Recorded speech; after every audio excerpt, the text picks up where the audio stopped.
शुभ प्रभात बच्चों।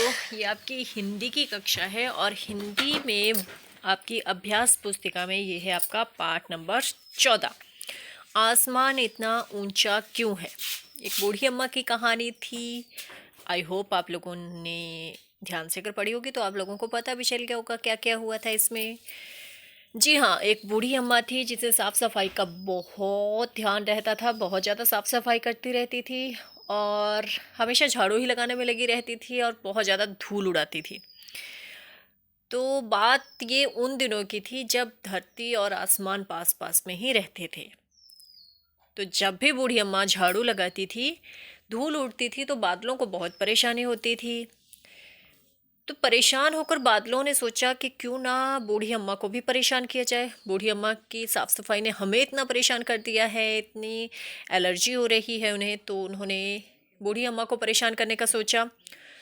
जाकर के आ गए बूढ़ी अम्मा के पास, कभी उनके बालों पे बैठते, कभी झाड़ू पे बैठते, कभी पीठ पे बैठते और उन्हें बुरी तरह से परेशान कर दिया। लेकिन बूढ़ी अम्मा तो अम्मा थी।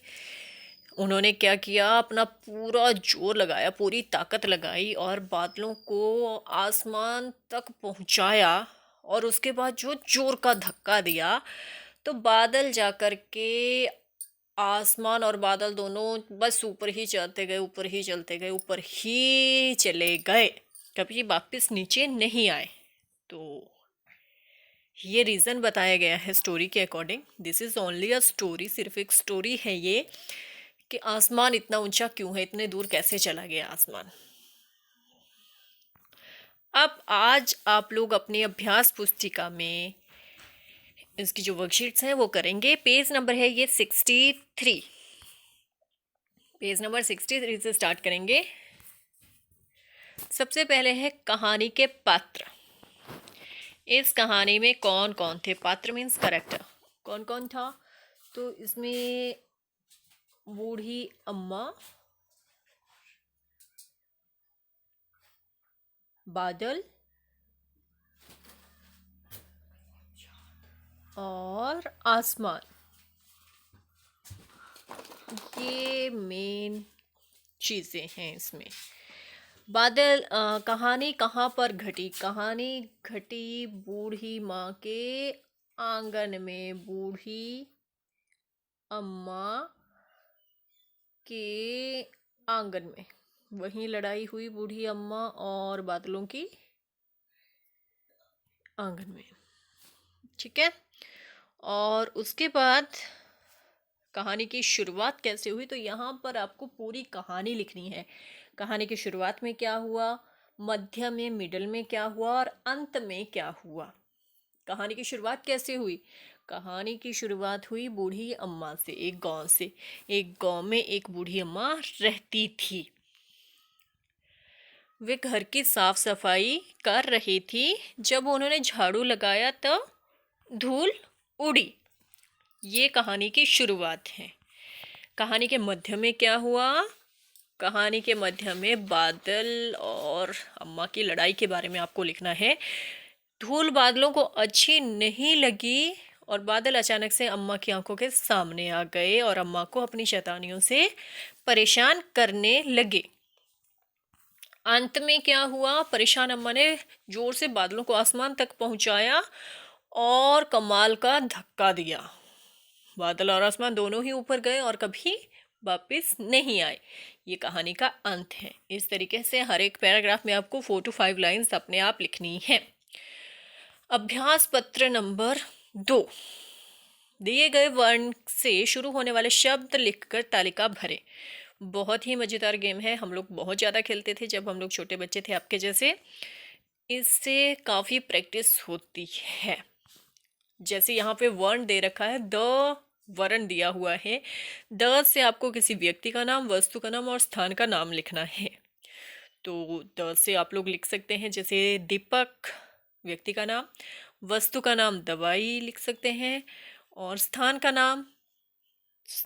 नाम द से दिल्ली, ठीक है। ज से लिखेंगे व्यक्ति का नाम जय, वस्तु का नाम जग और स्थान का नाम लिख सकते हैं ज से जीरकपुर। क से व्यक्ति का नाम कविता, वस्तु का नाम किताब और स्थान का नाम कानपुर। जो ज़रूरी नहीं है बेटा जो मैं कह रही हूँ आपको वही लिखना है, आप अपनी मर्जी से आंसर लिख सकते हैं, लेकिन जो वर्ण आपको दे रखे हैं उन्हीं वर्णों से आपको शुरुआत करनी है। व्यक्ति का नाम लिखना है, वस्तु का नाम लिखना है और फिर स्थान का नाम लिखना है। ठीक है, इस तरीके से ये टेबल आपको कंप्लीट करना है। और उसके बाद है चित्र को देखें और वाक्य बनाएं। प्रत्येक वाक्य में नाम वाले शब्द, काम वाले शब्द और विशेषता बताने वाले शब्द लिखने हैं। नाम वाले शब्द यानी कि संज्ञा, काम वाले शब्द यानी क्रिया और विशेषता वाले शब्द यानी विशेषण लिखने हैं। मीन्स इसमें आपको ये जो बच्चे हैं इनके बारे में आप लिख सकते हो। काम वाले शब्द यानी कि ये क्या काम कर रहे हैं और कुछ ना कुछ उसकी विशेषता बतानी है। काम कर रहे हैं, कैसे काम कर रहे हैं, कैसा काम कर रहे हैं, ऐसा आप लिख सकते हैं। पहले पिक में, पहले चित्र में आप लोग देख सकते हो दो बच्चे हैं और वो खिलौनों से खेल रहे हैं। तो आप लिख सकते हो बच्चे अपने खिलौनों गाड़ियों से खुशी खुशी खेल रहे हैं। इसमें गाड़ी आ गई, बच्चे आ गए, ये संज्ञा शब्द हैं। खेल रहे हैं क्रिया शब्द हैं और खुशी खुशी खेल रहे हैं मीन्स वो विशेषता बताने वाले विशेषण शब्द हैं। दूसरे चित्र में आप लिख सकते हैं बच्चे छोटे छोटे खरगोशों के साथ खेल रहे हैं। करेक्ट। बच्चे हिंदी की पुस्तक पढ़ रहे हैं या बच्चे एक ही पुस्तक में पढ़ रहे हैं। इस तरीके से आप आंसर लिख सकते हैं। बच्चे सुंदर सा चित्र बना रहे हैं। रीना अपनी साइकिल धीरे धीरे चला रही है। रोहन ने सुंदर सा रेत का घर बनाया। इस तरीके से यहाँ पर आपकी हिंदी की अभ्यास पुस्तिका में आपका ये पाठ ख़त्म होता है। अगर किसी बच्चे को कोई डाउट हो, कुछ पूछना हो तो आप कॉल कर सकते हैं, मैसेज कर सकते हैं। आई होप आप अपना work neat and clean and beautifully करोगे। पिक्स जो भी आप क्लिक करोगे सुंदर से क्लिक कीजिएगा, अच्छे से क्लिक कीजिएगा ताकि क्लियर नज़र आ जाए आपका होमवर्क। धन्यवाद बेटा।